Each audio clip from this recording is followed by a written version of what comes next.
പശ്ചിമേഷ്യ വീണ്ടും സമാനതകളില്ലാത്ത ഒരു യുദ്ധമുനമ്പിൽ എത്തി നിൽക്കുകയാണ്. അമേരിക്കയും ഇറാനും തമ്മിലുള്ള സൈനിക ഏറ്റുമുട്ടലുകൾ കൊടുമ്പിരി കൊള്ളുന്നതിനിടയിൽ മേഖലയിലെ രാഷ്ട്രീയ സമവാക്യങ്ങളെ ആകെ മാറ്റിമറിക്കുന്ന പുതിയ വെളിപ്പെടുത്തലുകളും അതിരൂക്ഷമായ ആരോപണങ്ങളുമാണ് ടെഹ്റാനിൽ നിന്ന് പുറത്തുവരുന്നത്.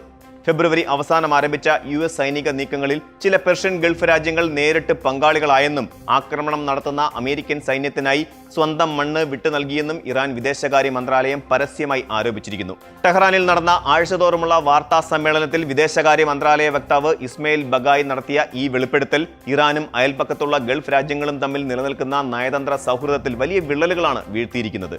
അമേരിക്ക നടത്തുന്ന സൈനിക കടന്നുകയറ്റത്തിന്റെ പ്രധാന ഉത്തരവാദിത്തം വാഷിംഗ്ടണിനാണെന്ന് ഉറപ്പിച്ചു പറയുമ്പോഴും പ്രാദേശിക അയൽരാജ്യങ്ങൾ ഇതിന് നൽകുന്ന പിന്തുണയെ കണ്ണടച്ചിരട്ടാക്കാൻ കഴിയില്ലെന്നാണ് ഇറാന്റെ കൃത്യമായ നിലപാട്.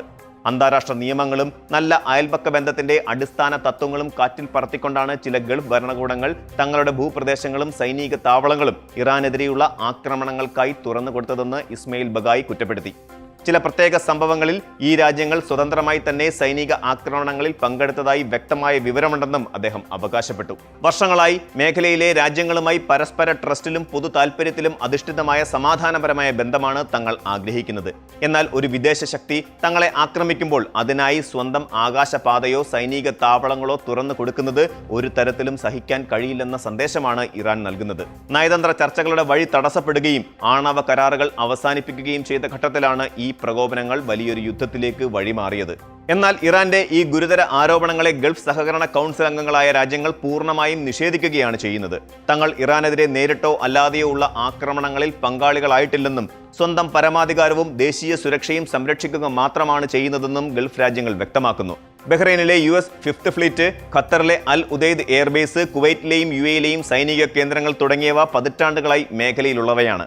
എന്നാൽ ഇവ തങ്ങളുടെ സുരക്ഷാ ഉറപ്പിന്റെ ഭാഗമാണെന്നും ഇറാനെതിരെയുള്ള അധിനിവേശത്തിന് തങ്ങൾ അനുമതി നൽകിയിട്ടില്ലെന്നും ഗൾഫ് ഭരണകൂടങ്ങൾ വാദിക്കുന്നു. അതേസമയം US കേന്ദ്രങ്ങളെ ലക്ഷ്യമിട്ട് ഇറാൻ നടത്തുന്ന പ്രതിരോധ ആക്രമണങ്ങളിൽ തങ്ങളുടെ സിവിലിയൻ അടിസ്ഥാന സൗകര്യങ്ങൾക്കും വാണിജ്യ മേഖലകൾക്കും കേടുപാടുകൾ സംഭവിച്ചിട്ടുണ്ടെന്നത് ഗൾഫ് രാജ്യങ്ങൾ ആരോപിക്കുന്നു. മിസൈലുകളും ഡ്രോണുകളും പരസ്പരം പായുമ്പോൾ ഒരു വശത്ത് വൻ ശക്തികളുടെ സൈനിക താവളങ്ങളെ സംരക്ഷിക്കേണ്ടി വരികയും മറുവശത്ത് അയൽരാജ്യത്തിന്റെ പ്രതികാര നടപടികൾ നേരിടേണ്ടി വരികയും ചെയ്യുന്ന വലിയൊരു ദ്രോഹസന്ധിയിലാണ് ഗൾഫ് ഭരണകൂടങ്ങൾ എത്തി നിൽക്കുന്നത്.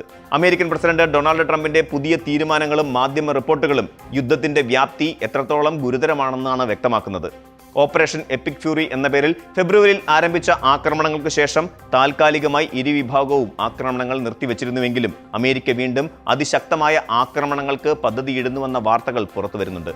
മുൻപ് നടന്നതിനേക്കാൾ വലിയ രീതിയിലുള്ള സൈനിക നടപടിയാണ് ആലോചിക്കുന്നതെന്ന് ട്രംപ് പ്രസ്താവിച്ചതായി പ്രമുഖ വാർത്താ മാധ്യമങ്ങൾ റിപ്പോർട്ട് ചെയ്തു. ഈ യുദ്ധ സാഹചര്യത്തിന്റെ ഏറ്റവും അപകടകരമായ വശം ലോകത്തിലെ ഏറ്റവും പ്രധാനപ്പെട്ട എണ്ണ ഗതാഗത പാതയായ ഹോർമൂസ് കടലിടുക്കിന് മേൽ നിലനിൽക്കുന്ന ഭീതിയാണ്.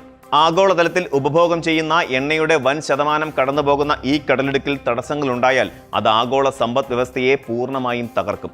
അസംസ്കൃത എണ്ണവില ഇതിനോടകം തന്നെ ബാരലിന് $100 മുകളിലേക്ക് ഉയർന്നത് ഇന്ത്യ ഉൾപ്പെടെയുള്ള ഇറക്കുമതി രാജ്യങ്ങൾക്ക് വലിയ തിരിച്ചടിയാണ്. യുദ്ധം എന്ന് അവസാനിപ്പിക്കണമെന്ന് തീരുമാനിക്കാൻ അമേരിക്കയെ അനുവദിക്കില്ലെന്ന സന്ധിയില്ലാത്ത നിലപാടിലാണ് ഇറാൻ ഭരണകൂടം. പശ്ചിമേഷ്യയിൽ പുകയുന്ന ഈ യുദ്ധജ്വാലകൾ ഏറ്റവും കൂടുതൽ ഭീതിയിലാഴ്ത്തുന്നത് ലക്ഷക്കണക്കിന് വരുന്ന പ്രവാസി മലയാളികളെയാണ്. UAE, Saudi Arabia, Qatar, Kuwait, Bahrain, Oman എന്നീ ഗൾഫ് നാടുകളിൽ ജോലി ചെയ്യുന്ന ദശലക്ഷക്കണക്കിന് പ്രവാസികളുടെ ജീവിതവും ഉപജീവനവുമാണ് ഈ അസ്ഥിരത മൂലം ചോദ്യചിഹ്നമാകുന്നത്. കേരളത്തിന്റെ സാമ്പത്തിക അടിത്തറ തന്നെ നിലനിർത്തുന്നത് ഗൾഫ് പ്രവാസികൾ അയക്കുന്ന പണത്തെ ആശ്രയിച്ചാണ്. ഗൾഫ് രാജ്യങ്ങളിലെ പ്രധാന നഗരങ്ങൾക്കോ അല്ലെങ്കിൽ വിമാനത്താവളങ്ങൾ പോലെയുള്ള സിവിലിയൻ മേഖലകൾക്കോ നേരെയുണ്ടാകുന്ന ഏതൊരാക്രമണവും പ്രവാസികളുടെ തൊഴിൽ സുരക്ഷിതത്വത്തെയും ജീവനെയും നേരിട്ട് ബാധിക്കും. വ്യോമപാതകൾ അടയ്ക്കുന്നതും വിമാന സർവീസുകൾ റദ്ദാക്കുന്നതും നാട്ടിലേക്കുള്ള യാത്രകളെ തടസ്സപ്പെടുത്തുന്നുണ്ട്. മേഖലയിൽ ഉണ്ടാകുന്ന ഏത് സാമ്പത്തിക തകർച്ചയും കമ്പനികളുടെ അടച്ചുപൂട്ടലിനും ജോലി നഷ്ടപ്പെടലിനും കാരണമാകും. അതിനാൽ തന്നെ അവിടെ ഉണ്ടാകുന്ന ഓരോ ചെറിയ വെടിമുഴക്കവും കേരളത്തിലെ ആയിരക്കണക്കിന് കുടുംബങ്ങളുടെ ഉറക്കം കെടുത്തുന്നതാണ്. സൈനിക ബലപ്രയോഗത്തിലൂടെയോ പരസ്പര ആരോപണങ്ങളിലൂടെയോ പശ്ചിമേഷ്യൻ വിഷയങ്ങളിൽ ശാശ്വത പരിഹാരം കണ്ടെത്താൻ കഴിയില്ല എന്നതാണ് ചരിത്രം നൽകുന്ന പാഠം. പ്രാദേശിക രാജ്യങ്ങളെ കരുവാക്കി വൻ ശക്തികൾ നടത്തുന്ന ഈ ഭൗമ രാഷ്ട്രീയ കളിയിൽ ഒടുവിൽ ഇരയാകുന്നത് ഇവിടുത്തെ സാധാരണ ജനങ്ങളാണ്.